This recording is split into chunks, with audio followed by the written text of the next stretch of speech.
شروع اللہ کے نام سے جو نہایت مہربان اور بے حد رحم والا ہے۔ سورہ میں سب بستہ ہو کر لڑنے والوں کا ذکر ہوا ہے۔ مرکزی مضمون میں مسلمانوں کو ایمان کے تقاضوں کو پورا کرنے اور اللہ کی راہ میں جہاد کرنے کی ہدایت دی گئی ہے۔ عہد پورا نہ کرنے والوں پر گرفت فرمائی گئی ہے اور ان کی تعریف جو وفائے عہد کا ثبوت دیتے ہیں۔ مسلمانوں کو متنبہ کیا گیا ہے کہ وہ یہود کے نقش قدم پر نہ چلیں جنہوں نے اپنے پیغمبر کو اذیت دی اور ٹیڑھا پن اختیار کیا۔ اسلام کی مخالفت کرنے والے کو متنبہ کیا گیا ہے کہ اللہ کا نور پورا ہو کر رہے گا، خواہ مشرکین کو کتنا ہی ناگوار ہو۔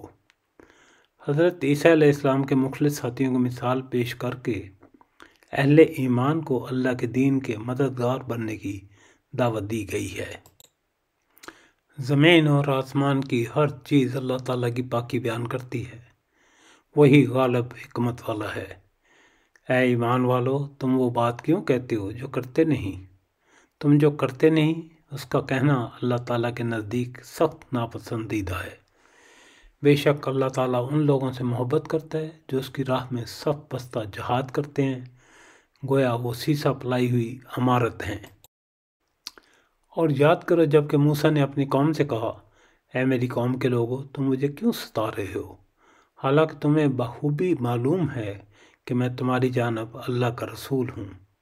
بس جب وہ لوگ ٹیڑھے ہی رہے تو اللہ نے ان کے دلوں کو اور ٹیڑھا کر دیا، اور اللہ تعالیٰ نافرمان قوم کو ہدایت نہیں دیتا۔ اور جب مریم کے بیٹے عیسیٰ علیہ السلام نے کہا، اے بنی اسرائیل، میں تم سب کی طرف اللہ کا رسول ہوں، مجھ سے پہلے کی کتاب تورات کی میں تصدیق کرنے والا ہوں، اور اپنے بعد آنے والے ایک رسول کی میں تمہیں خوشخبری سنانے والا ہوں جن کا نام احمد ہے۔